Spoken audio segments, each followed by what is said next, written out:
She said she needed space after her trip to clear her head, but I already knew the man in the linen shirt from the rooftop photos, and I had time-stamped proof that clearing her head meant sharing a hotel room with her ex.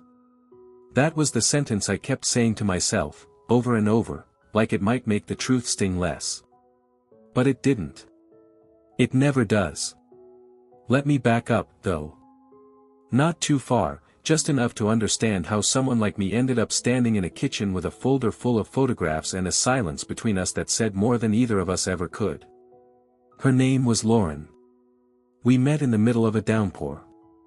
I was running for cover outside a bookstore, she was already tucked under the awning, coffee in one hand, umbrella in the other. She smiled, moved over just enough to make room for me. Told me I looked like I trusted the weather too much. I laughed. Said she looked like she trusted it too little. That was how it started. I was the guy people came to when they needed things fixed. Small stuff. Printer jams. Lease contracts. Wedding seating charts. I was good at order. Lauren. She was a hurricane in silk scarves. Brilliant, bold, impulsive. She once bought plane tickets to Iceland because the photo on the travel site felt like a dream she'd had. She needed someone steady. I needed someone alive. At least, that's what I used to tell myself. We'd been together almost 3 years when she brought up the trip. She said it like it was no big deal, a reset before things got serious. A chance to breathe before the next chapter. She'd been promoted, we were talking about moving in, and suddenly she needed space. Just for a weekend. Time to clear my head, she said, like it was the most reasonable thing in the world. And honestly, I believed her. That's what hurts most, I think. The belief. She went to Santa Barbara. That's what she told me. Said she booked a quiet little inn by the water, somewhere with wine tastings and no expectations. She sent me a single photo the first night. A blurry sunset. No caption. I stared at that photo for hours, trying to read between the pixels. I even convinced myself that maybe the silence was a sign of relaxation. But I knew something was wrong before she even came back. You can't fake energy. Not when you've loved someone up close. You know the tilt of their head, the rhythm of their voice, the way they look at you when they don't have to look at anything else. And when Lauren returned, all of that was gone. Not changed, gone. Like someone had hollowed her out and left a stranger with her face. She hugged me like we were co-workers. Said she was grateful for the space. Told me she'd done a lot of thinking. Then, 2 days later, she sat me down and said she wasn't sure if she could do this right now. My heart didn't break right then, it did something worse. It paused. Because before she even said the words, I already knew. I'd seen the photos. They came from a girl named Shannon, someone I barely knew. A friend of a friend who worked events and happened to be staffing a private rooftop mixer at a boutique hotel in Santa Barbara. She DM'd me out of nowhere. Said, "Hey, I think your girlfriend was here this weekend, with someone who definitely wasn't you. Thought you should know." I didn't want to open the message. But I did. And there she was, Lauren, standing next to a man in a pale linen shirt, sunglasses half slid down his nose, arm looped around her waist like it belonged there. I recognized the man before I recognized the betrayal. His name was Thomas. Her ex. The one she never really got closure with. The one she wasn't even friends with anymore. The one she hadn't seen in years. 7 photos. 1 on a rooftop bar. 1 laughing at dinner. 1 walking through a hotel lobby, not the inn she said she'd booked, but a high-rise I found online with suites that cost more per night than our rent. 2 of the photos had metadata embedded in them. I checked the timestamps. They lined up perfectly with the days she wasn't answering my texts. I didn't confront her then. Not right away. I waited. I wanted to give her the chance to tell me. to choose the truth. Instead, she chose silence. Distance. Words like, maybe we've changed, and, I just need to find myself. So I nodded. I told her I understood. Then I walked to the drawer where I'd kept the folder, simple manila, stuffed with screenshots and prints.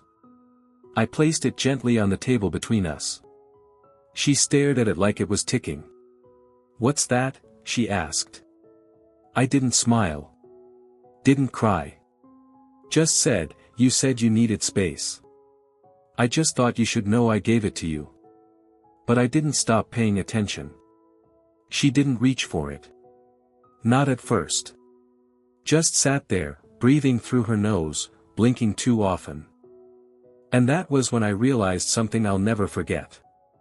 You can love someone with your whole chest, your whole history, and they can still leave you without looking back. Not because they don't care, but because they never learned how to stay.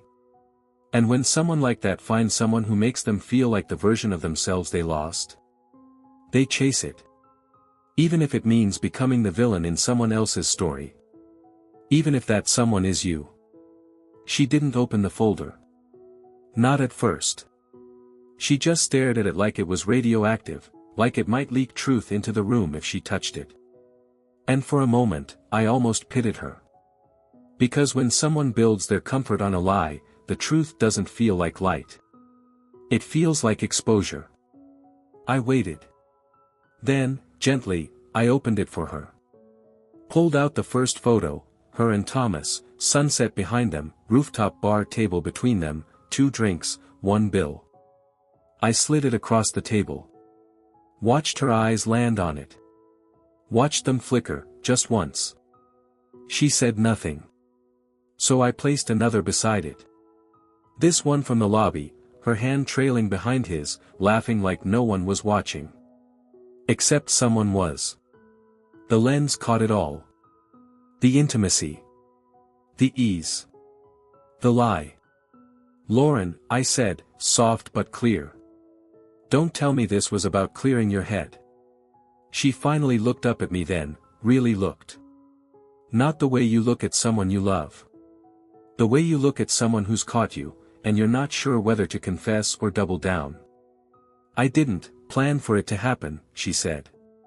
I let the words sit there. She had always been quick with her thoughts, witty, agile, the kind of person who could talk her way out of a locked car. But this wasn't a moment that allowed for charm. This was a reckoning.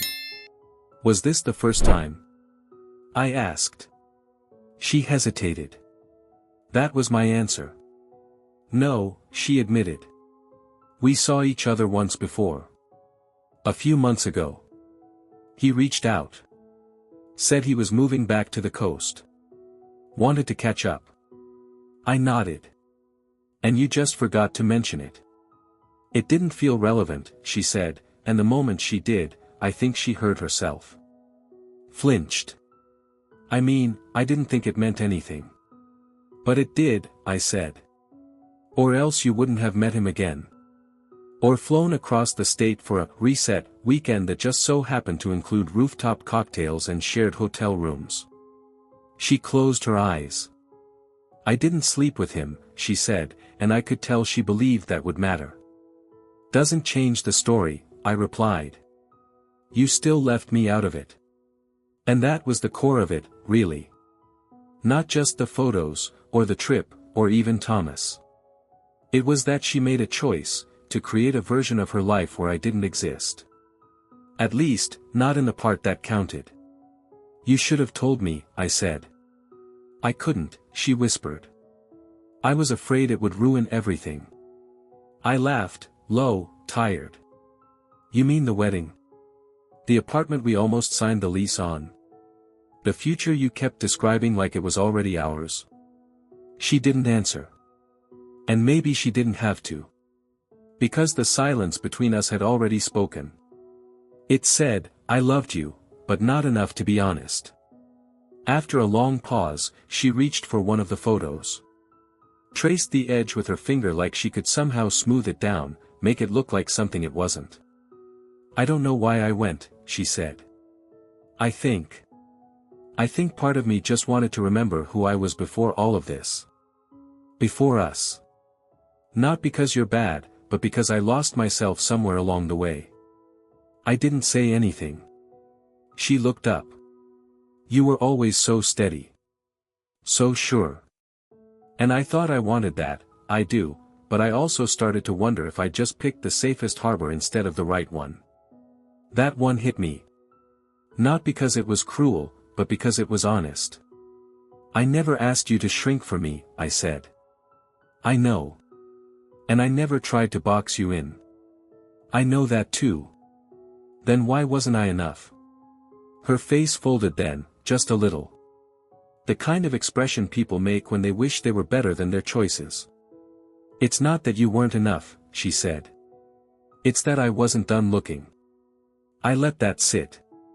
Because there's something about hearing that, I wasn't done looking, that untethers you. Like every moment you thought was shared was just borrowed time. I stood then. Picked up the folder. Tucked the photos back in, slow and deliberate. Then I won't keep you from it, I said. Whatever it is you're still looking for. She stood too, instinctively. Like she wanted to explain, to fix it, but even she knew it was too late. Are you leaving? She asked. I think you left first, I replied. You just didn't pack a bag. And I walked out. Didn't slam the door. Didn't look back. Because sometimes, the cleanest break is the one that happens without ceremony. Just a decision. A breath. A step. And then another. I didn't go far that night. Just far enough that the air felt different. There's this little parking lot near the overlook in our neighborhood, tucked behind a faded diner that only opens on Sundays. I used to take Lauren there sometimes. Back when things were simple. Back when her hand found mine without hesitation. That night, I sat in the car and watched the city flicker below like it was breathing without me. The folder sat on the passenger seat. I could have thrown it away. I wanted to. God, I wanted to. But it felt wrong somehow, like burying a body without naming it. Like pretending this version of the story never existed. And I think that's when I realized, part of me wasn't mourning the betrayal itself. I was mourning the person I'd been when I believed we were still okay. That version of me, the one who trusted without looking over his shoulder, was gone now. And I wasn't sure if I wanted him back. The next morning, I went back to our apartment. Still mine. Still hers. But suddenly too big and too small at the same time. Her keys were still on the hook. Her shoes by the door. Everything felt exactly as she'd left it, which made it feel all the more empty. I sat on the edge of our bed, where her side was still a little warmer than mine. Not in temperature. In presence. You know. And that's when I noticed the note. Folded, small, on my pillow. Just my name in her handwriting, the kind she used for grocery lists and birthday cards. I didn't read it right away. I held it for a while, thinking maybe it would feel heavier if it mattered more. But it didn't. It felt like paper. Fragile. Replaceable. Eventually, I unfolded it. It wasn't long. She said she was sorry. Not for the pictures. Not for the trip. But for lying. For withholding. For making me feel like a placeholder in my own life. She said she wasn't sure if what happened in Santa Barbara was love or nostalgia, but either way, it had no business being dragged into a life she hadn't finished building with me. Then she said something that stuck. If you ever wonder whether I would have married you, the answer is yes. But not for the right reasons. That one hit deep. Because there's a kind of honesty that doesn't feel brave, it just feels like too little, too late. And that's what this was. She ended the note by saying she was staying at her sister's. That she'd come get her things in a few days. That she wouldn't make me see her if I didn't want to. That was the first kind thing she'd done in weeks. And I hated that it still felt like kindness. I didn't text her. Didn't call. But I did spend the next hour walking around the apartment like it was a museum of a life I didn't get to finish. The photo of us in the mountains, the one I'd had framed. The wine glasses she picked out from the flea market. The stupid little magnet on the fridge that said, "Adulting is hard, but coffee helps." All of it meant something once. Now it just felt like static. I called my friend Drew. He's the kind of guy who shows up without asking questions. Told him I needed help moving stuff. Didn't say why. Didn't need to. He showed up an hour later with a truck and 2 cups of gas station coffee. We moved fast. Took down the framed photos. Packed her side of the closet. Boxed the books we'd collected together, hers in one pile, mine in another. We didn't talk about what happened. We talked about football. And traffic. And that weird burrito place that opened down the street. And that silence. That was mercy. We hauled the last box to the door just as the sky turned orange. Sunset always makes endings feel sharper. Like the day is bowing out quietly.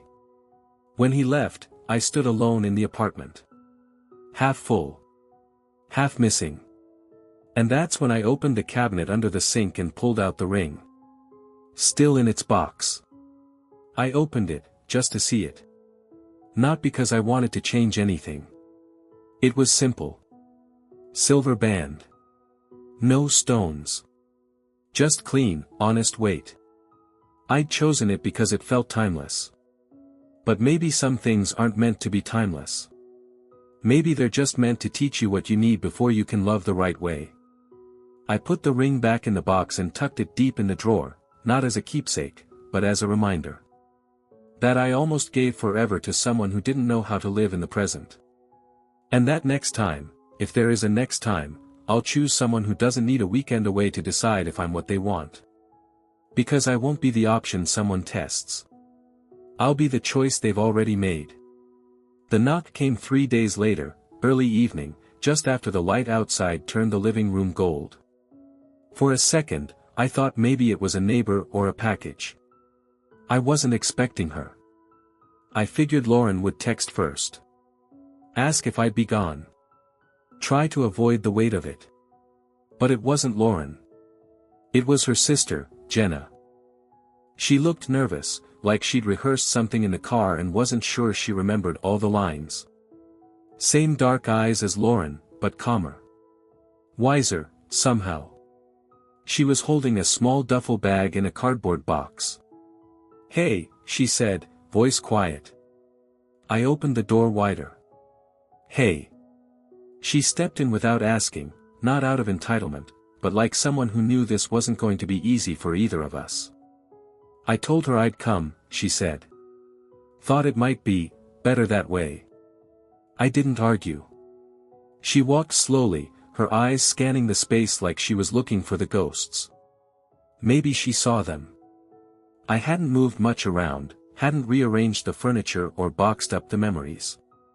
It still looked like our place. But something had shifted. You could feel it in the air, the kind of absence that takes up space. "I just came for a few things she really wanted," Jenna said, setting the box on the counter. "The rest, she said she'll deal with later." She didn't say if. She said later. That mattered. I nodded toward the hallway. Bedroom's the same.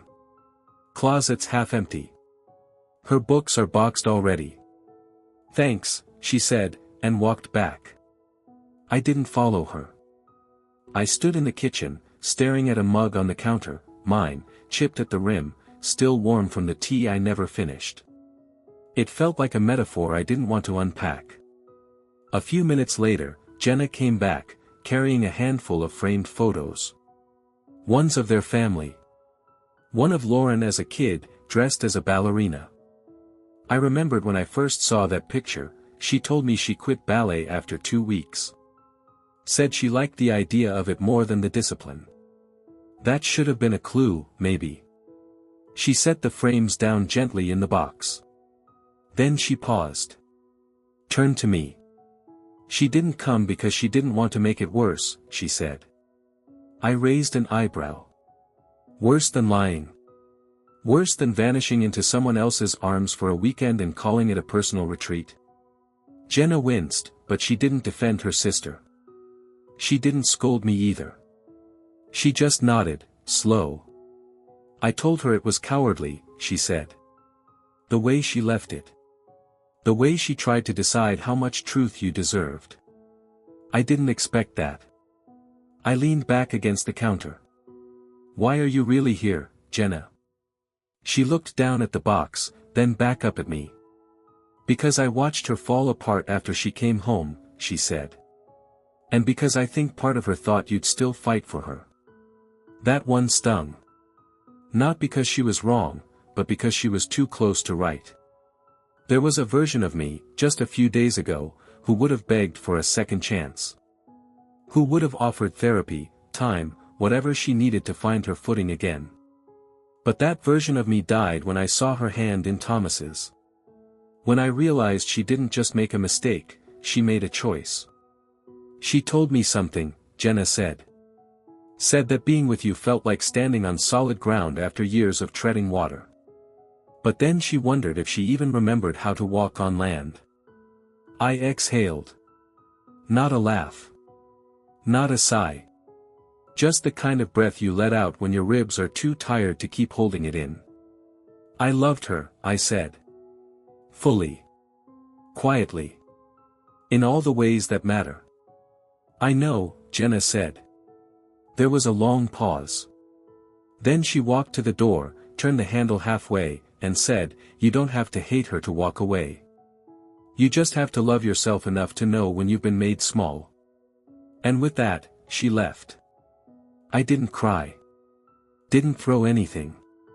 But I sat down on the couch, the same one Lauren and I picked out, the one we'd almost bought in a different color, and let the silence do what it needed to. And I realized, this was the beginning of the rest of my life. Not the dramatic kind. Not the cinematic, rain-drenched goodbye. But the kind where you breathe a little deeper. Where you pick up a mug and realize it's chipped, and you keep using it anyway, because it's yours. Because it still works. Because not everything broken needs to be replaced. Some things just need to be reclaimed. 2 weeks passed. Quiet ones. The kind where the loudest sound is your own mind learning how to live in a new rhythm. I got up at the same time every day. Made coffee. Went for a run. Answered emails. Ate alone. Slept with the window cracked open just enough to hear the city breathing without her in it. It wasn't dramatic. It wasn't cinematic. It was survival, slow and ordinary. Then, one morning, I opened my phone and saw her name again. Not a call. Not a missed FaceTime. Just a message. Lauren, I know I shouldn't, but there's something I need to say. I stared at it for a long time. Long enough for the screen to dim, brighten, and dim again. I didn't respond right away. But she kept going. Lauren, I wanted to let you hate me. I thought maybe that would make it easier for you. Cleaner. But the truth is, I hate what I did too. Not just because I lost you, but because I lost the version of me that was proud to stand beside you. That line. That one line. It hit me harder than I thought it would. Because the thing about betrayal is, you expect the guilt, the excuses, maybe even the apologies. But what you don't expect, is for them to miss the part of themselves that was good. The version they used to be with you. And some part of me, the tired, wiser, wounded part, understood that. She sent one more message. Lauren, I'm not asking for anything. I just wanted you to know. I didn't go to him because he was better. I went to him because I didn't think I deserved someone who never made me feel afraid. And I was wrong. I didn't text back. Not because I didn't have words. But because nothing I could send would land the way silence would. Some things don't need a response. Some things are the response. I set the phone down. Let the words sit. Then I got dressed and went for a walk. Just around the block. Just far enough to remind myself that the world still turns, even when your life feels paused. On the way back, I passed a couple standing by a bus stop. They were laughing about something, fingers intertwined. And I didn't feel bitterness. I didn't feel longing. I felt ready. Not to love someone else. Not yet. But ready to live forward. Ready to stop holding the doorknob of a room I'd already left. When I got home, I took that manila folder, the one I'd kept too long, and fed it through the shredder. Slow. One photo at a time. Not out of rage, but as a kind of exhale. A goodbye that didn't need to be spoken out loud. Because sometimes, closure doesn't come in grand gestures.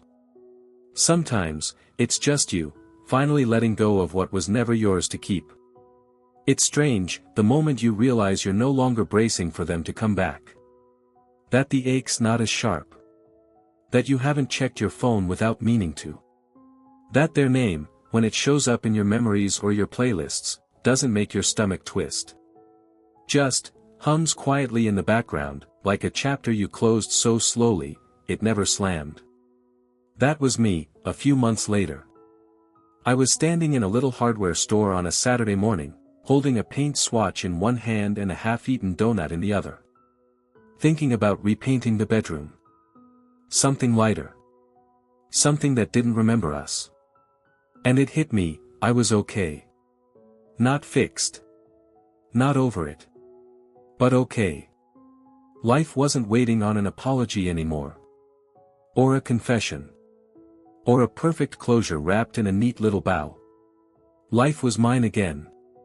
And that realization, quiet, almost unremarkable, was maybe the most powerful part of the whole thing. I went home that afternoon, set the swatches on the kitchen table, and put on music. Nothing curated. Nothing symbolic. Just sound. Just something to fill the air while I taped off the baseboards and moved the dresser. And I laughed, I actually laughed, when I found one of her old hair ties under the bed.